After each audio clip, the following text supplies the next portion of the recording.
It's another edition of Time About the Movies, and today we're taking a look at the films of February 7th, 1997. We've got 5 movies to look at here today, so let's not waste any more time. Let's jump on into it, and we'll start off with the biggest new release of the weekend, and that is Pierce Brosnan and Linda Hamilton in one of the two 1997 volcano films, that is Dante's Peak.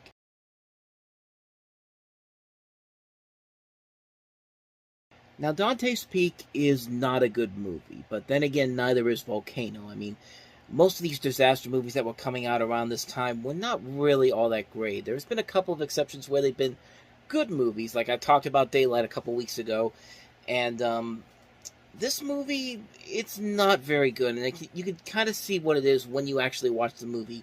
Right off the bat, you really do not like any of these people in this movie. I mean, the people in this movie sound too cliched from every single one of these movies like this.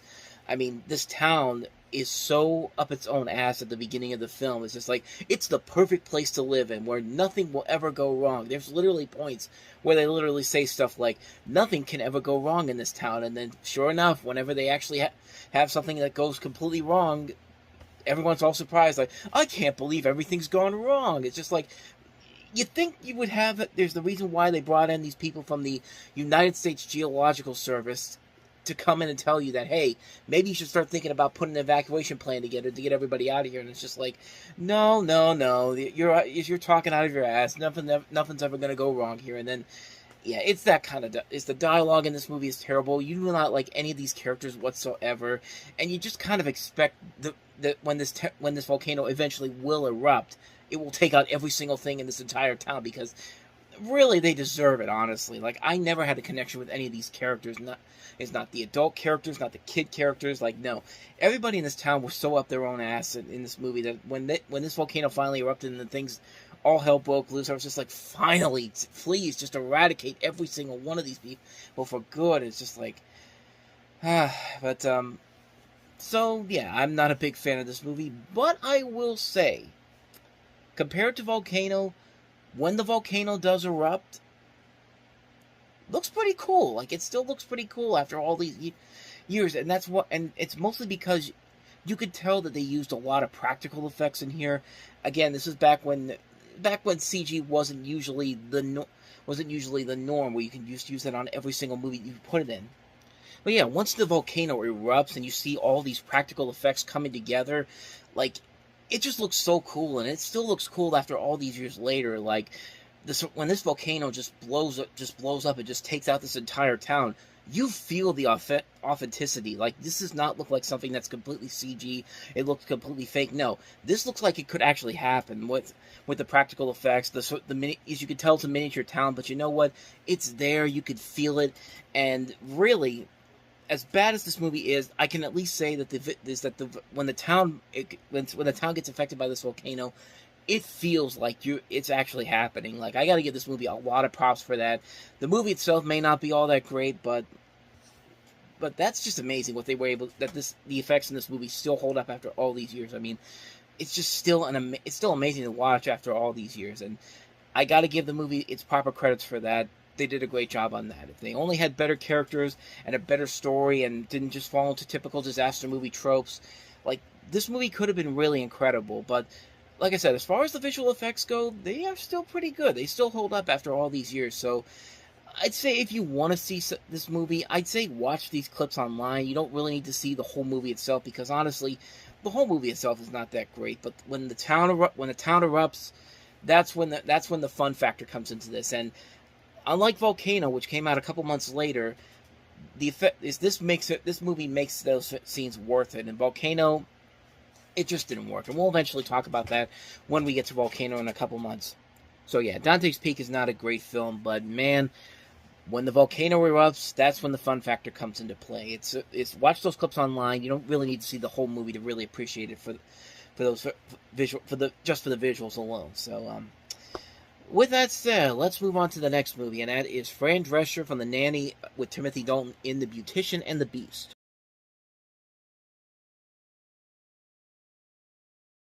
I mean, it's basically The Nanny meets Beauty and the Beast meets a little bit of Moon over Parador. Let me try to explain this movie. This is a film that you can definitely tell this is basically kind of the nanny movie, because Fran Drescher is literally playing a character that is very similar to her character on The Nanny, except instead of being a nanny, she's being brought in to teach teach the children of this dictator, played by Timothy Dalton, and it sounds pretty stupid. It looks pretty stupid. I was expecting it to not be a great film whatsoever, but I will say though, when I watched this movie, I did not hate it.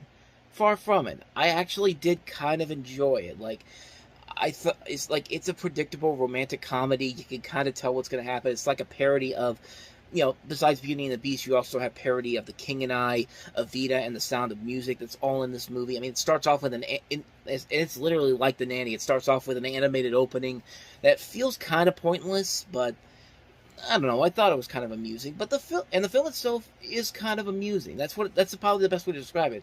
It's an amusing film, and I think it's mostly because I actually like Fran Drescher's style of comedy. I like The Nanny. I watched that with my mother and my sister when I was little, and I mean, Fran Drescher can be very funny, and I think she really can be funny, and is on that show. Here, I mean, she's basically playing that same character from the TV show, but she's given it her all. She's up against Timothy Dalton, and they both work off each other very well here. I think there are moments in there that are very silly. There are moments in here that are very ridiculous. The premise is kind of a little bit of a mixed bag, but I mean, I didn't hate it. Like, I was really expecting this not to be any good whatsoever, but like I said, I thought it was kind of amusing. I thought it was kind of enjoyable. More moments in this movie made me laugh than I could have imagined, but I'm not going to say it's a great movie per se. And I will say that if you are going to see this, I think if you are a fan of The Nanny and Fran Drescher's style of comedy, her style of acting, I think you'll definitely get a kick out of this more. But other than that, though, if you're not a big fan of her style of acting as a whole, I'd say definitely skip it. But if you could stand her on The Nanny and see that she can be really funny on there, this definitely works out very well here. It's not a classic by any means, but watching it a couple months ago on Paramount Plus and thinking that it was going to be something much worse, I didn't get that. I actually found myself quite enjoying it more than I probably would have. Would I ever watch it again? Not immediately, but I could definitely see they were at least trying to do something unique and different here. But it doesn't work as a whole, no. But as it is, it's not the worst romantic comedy I've ever seen. There is at least effort being put into it, and there are moments in here that did kind of make me laugh. So a fine watch for a one-time watch, but probably one I'm never ever going to watch again, honestly. And certainly it is a lot better than the next comedy we're going to take a look at, and that is John Leguizamo in The Pest.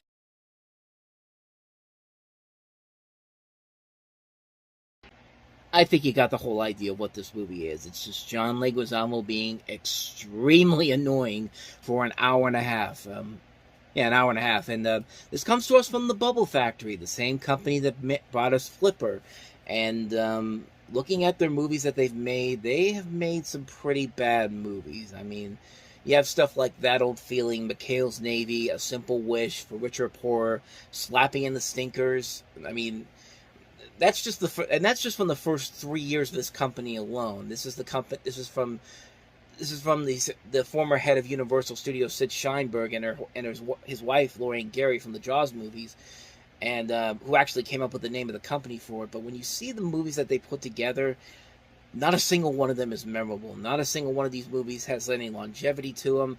They're mostly forgettable movies, and this film is just an insult to John Leguizamo. John Leguizamo can be very funny if you don't give him a role like this, where all he does is just scream and try to be as loud and obnoxious as you can. I mean, he's playing a character that's literally named Pestero Vargas. I mean, come on, man. Like, yeah, this is a very bad movie. And I've seen John Leguizamo be great in movies. Recently, he's been in some very good films. Violent Night, he was very good in that film. Encanto, he was very good. But this is just a mess on so many levels. It's loud, it's in your face, it never knows when to shut up. There's nothing going on that's funny about it. It's a mess of a film, and it's a fun idea, too. A comedic version of The Most Dangerous Game, which has been adapted into several other movies and movies and TV shows. It's been made for very fun movies and TV shows, honestly, but Certainly not in this case. This is a film that's just all over the place. It's in your face, and it's just not very funny whatsoever. It's a movie that wastes the talents of John Leguizamo that we have seen clearly that he has, but not in this movie. This is a mess of a film on so many levels. So yeah, avoid it like the plague. So let's try to get the mood back up again. Let's go to a much better movie, or we at least hope it's a much better movie. It is directed by Richard Linklater, and that is Suburbia.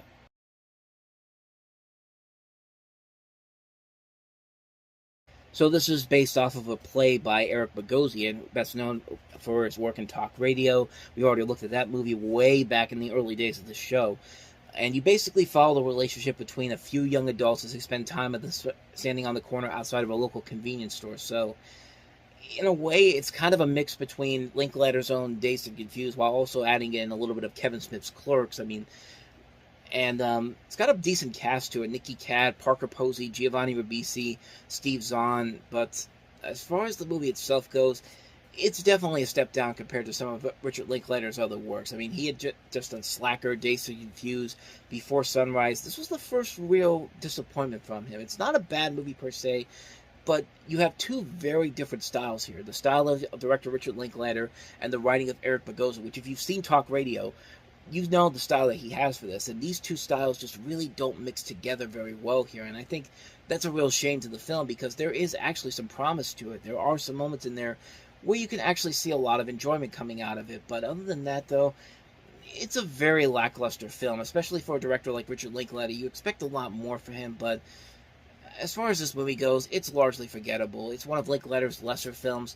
Not one of his worst films, honestly, but you expect a lot more from him. So that's Suburbia. Let's go ahead and take a look at our last film, and that is Hotel de Love.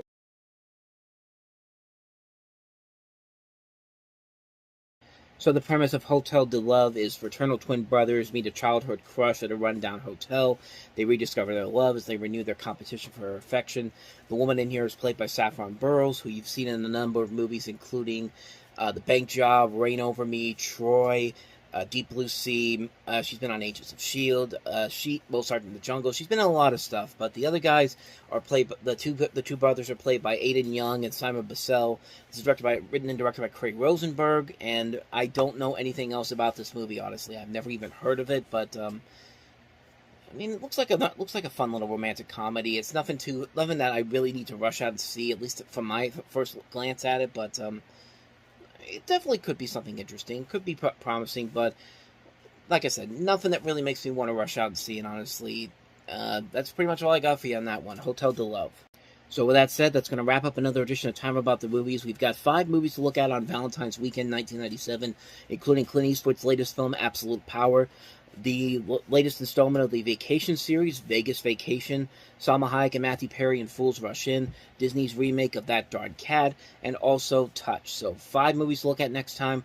We'll delve into those on the next episode. But until then, thank you very much for watching, and if you want to see more videos like this, please hit the playlist on the next page, check out the previous episode, and I will see you guys tomorrow for another episode. So, actually, there's 6 movies here because they re-released The Graduate on that weekend. So 6 movies we'll look at next time around. 6 films. So, like I said, if you want to see more, check out the playlist on the next page, check out the previous episode, and I'll see you guys next time. Until then, take care.